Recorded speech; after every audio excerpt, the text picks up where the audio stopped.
TV Câmara, a TV do povo de Natal.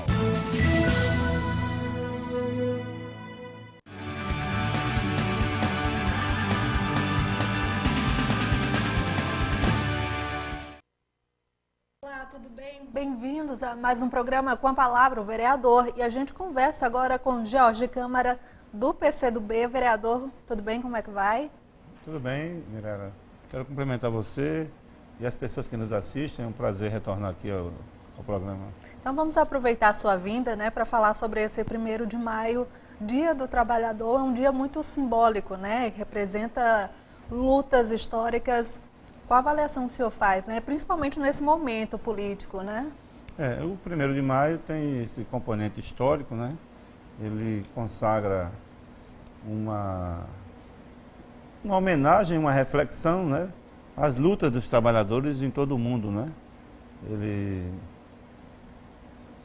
foi consagrado a partir dos acontecimentos dos Estados Unidos em 1886, os mártires de Chicago, na verdade, quando lutavam pela redução da jornada de trabalho.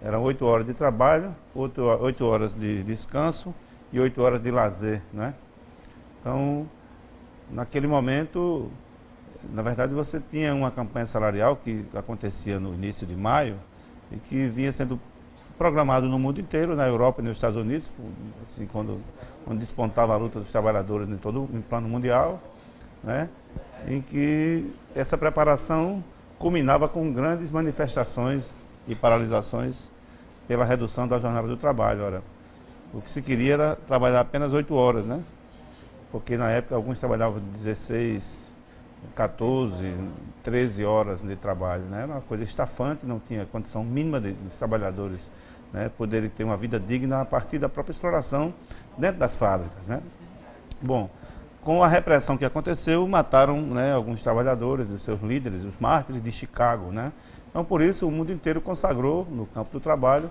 essa data como uma data de reflexão, também de você comemorar as vitórias conquistadas ao longo de muitas lutas, mas também de anunciar muitas coisas erradas ainda que nós enfrentamos, no mundo do trabalho. Então, essa superexploração dos trabalhadores em todo o mundo, o trabalho infantil, o trabalho escravo, outras manifestações que nós vimos assim contra os trabalhadores, outras que se colocam no seu dia a dia, que nesse momento, o 1º de maio, faz essa reflexão importante.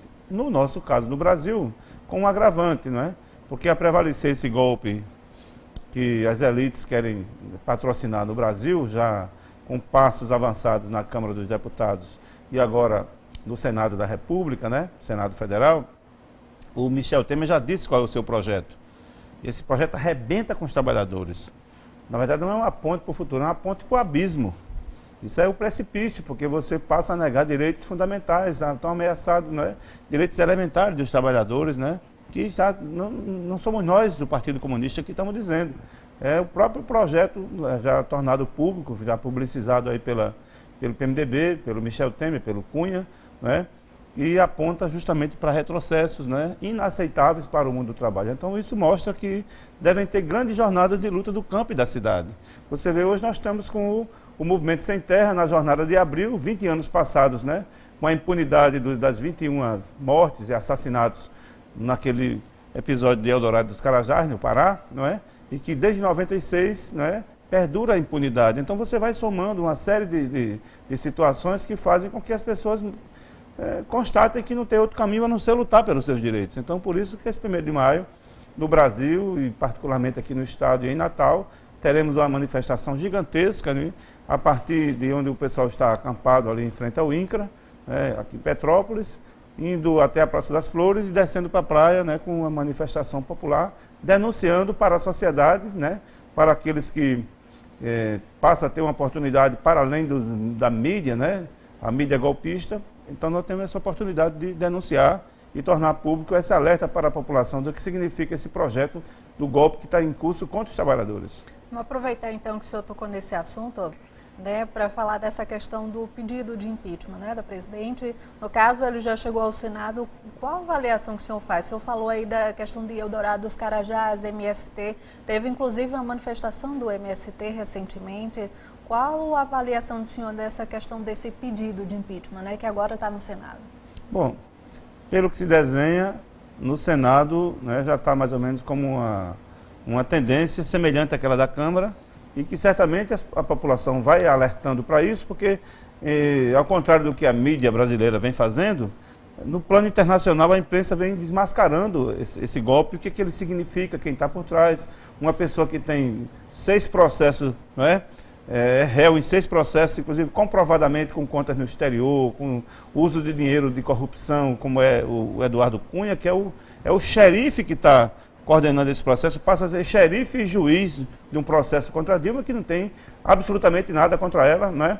O próprio relator tirado no Senado, o governador Antônio Anastasia, que foi governador de Minas Gerais, tem muito mais do que Dilma, utilizou do recurso, né, do artifício de remanejar, né, recursos financeiros do orçamento para determinados programas, né, o que é uma coisa muito usual. Mais de 15 governadores no Brasil fizeram, inclusive, ironicamente, esse do PSDB de Minas, que vai ser já foi escolhido como relator no Senado, né? Então, grandes manifestações se colocam, porque, na verdade, esse golpe, ele traz um retrocesso muito grande, mas ele traz também um alerta ao nosso povo, né?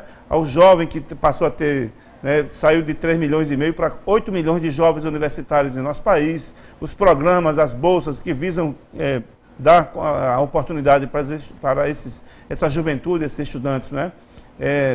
Passam a ficar ameaçadas, esses programas, Minha Casa Minha Vida, como você vai combater o déficit habitacional que ia num ritmo, né, e agora passa a ter ameaças, né, como você vai trabalhar a questão da terra, a questão dos direitos sociais, do mundo do trabalho, processo de ameaça de terceirização, né, gigantesca aí em vários setores do trabalho. Então tudo isso está colocado e que volta à tona, mas também volta à tona uma manifestação popular muito forte, como você mesmo disse, o Movimento Sem Terra, que atua pela reforma agrária, mas também com movimentos que atuam pela reforma urbana, por ações também do movimento popular, né?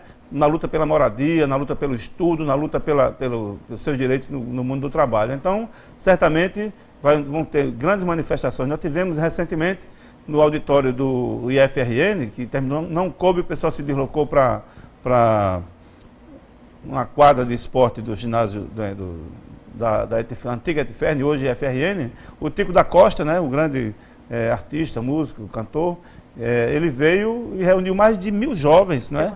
Numa quarta-feira à tardinha, uma coisa assim, dia de semana e tal, mas cala muito fundo a mensagem que alerta a juventude para o que vem por aí, caso prevaleça esse golpe, esse retrocesso inaceitável em nosso país, uma coisa vergonhosa que está mostrando para o Brasil, lamentavelmente, o tipo de parlamento que nós temos. Infelizmente, se isso aí serviu para uma coisa, foi para mostrar para o Brasil a mediocridade que é o Congresso Nacional, particularmente a Câmara dos Deputados, cuja votação nós acompanhamos com muita tristeza, porque revelou o grau de mediocridade e o grau de descompromisso com o futuro do país. Alguns que olham apenas para o seu umbigo, recebendo aí, inclusive propinas, recebendo aí esse movimento que fez a Fiesp, né?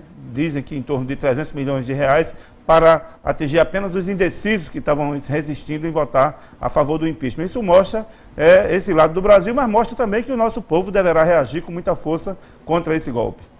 Ok. É isso então, né, George? Obrigada, viu, pela sua participação. O recado foi dado. Ok, é isso então. Assim, com essa conversa, a gente encerra essa edição do Com a Palavra o Vereador. Até a próxima.